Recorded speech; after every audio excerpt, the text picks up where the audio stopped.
दोस्तों, किसी ने सोचा भी नहीं होगा कि वो रुझान जो सुबह 8 बजे से लगातार हरियाणा में कांग्रेस की सरकार बना रहे थे, चुनाव आयोग के आंकड़े आने के बाद वो रुझान ऐसे पलटेंगे। अब चुनाव आयोग का जो ताजा आंकड़ा है दोस्तों, उसमें हरियाणा के अंदर भले ही बीजेपी को बहुमत मिल रहा है, लेकिन एक और राज्य में चुनाव हो रहा है जिसके बारे में चर्चा कम हो रही है, और वह है जम्मू कश्मीर।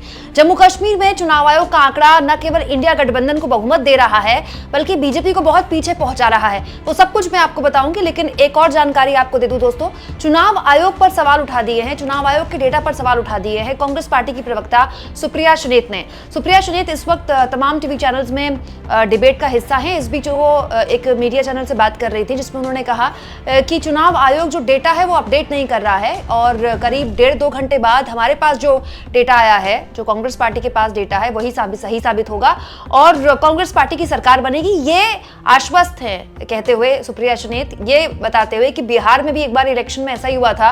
12 बजे तक न्यूज चैनल्स ने और चुनाव आयोग के आंकड़े ने बहुमत का आंकड़ा एनडीए को दिया था, लेकिन उसके बाद नीतीश कुमार और लालू यादव गठबंधन में सरकार जब बनाने की कोशिश कर रहे थे तो उनकी सरकार बन गई थी, वो चुनाव जीत गए थे। तो सुप्रिया सुनेत का यह दावा है कि चुनाव आयोग डेटा अपडेट नहीं कर रहा है और हरियाणा का डेटा जो है वो अपडेट होगा।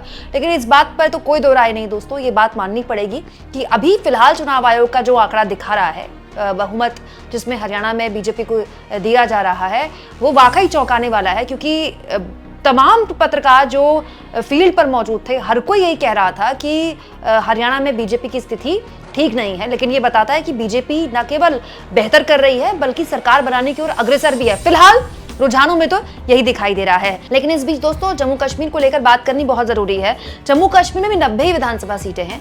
यहाँ का आंकड़ा बड़ा हैरान करने वाला है दोस्तों। यहाँ पर 40 सीटों में रुझानों में नेशनल कॉन्फ्रेंस आगे है। 40 सीटों के रुझान में, जो कि अपने आप में बहुत बड़ी बात है।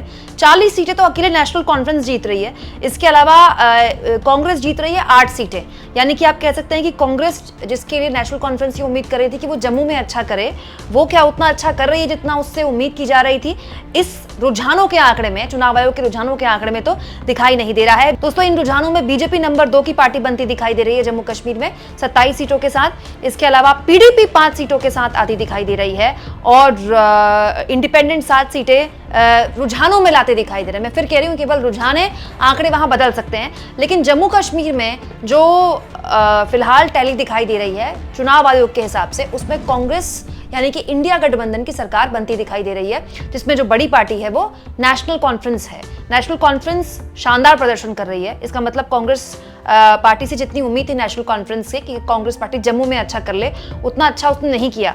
क्योंकि दोस्तों, बीजेपी का जो रुझानों में 27 का आंकड़ा है, ये ज्यादातर जो आ रहा है ये जम्मू से आ रहा है। तो इसका मतलब बीजेपी ने अपनी पिछली बार की टैली इंप्रूव की है जम्मू के अंदर, लेकिन कांग्रेस पार्टी ने वैसा परफॉर्म नहीं किया जैसा कि उससे उम्मीद थी। लेकिन फिर भी अभी फिलहाल चुनाव आयोग के जम्मू कश्मीर के जो आंकड़े हैं, उसमें रुझानों में सरकार बनाती दिख रही है इंडिया गठबंधन, और जो वोटिंग प्रतिशत है वो भी आ चुका है। तफसील से पूरी जानकारी, जैसा कि मैंने कहा, करीब 2-2:30 बजे के बाद ही देखने को मिलेगी। लेकिन ये बड़ा इंटरेस्टिंग चुनाव उभरा, जिसमें कि तमाम पोल पंडित्स ये कह रहे थे, तमाम न्यूज चैनल्स के एग्जिट पोल्स भी यही कह रहे थे कि हरियाणा में कांग्रेस की सरकार बन रही है और बीजेपी 20 के आसपास कहीं सिमट जाएगी। लेकिन चुनाव आयोग का फिलहाल का आंकड़ा रुझानों में बीजेपी की सरकार बनाते ही हरियाणा में दिखाई दे रहा है, लेकिन जम्मू कश्मीर में सरकार बनती दिख रही है चुनाव आयोग के इसी आंकड़े में इंडिया गठबंधन की।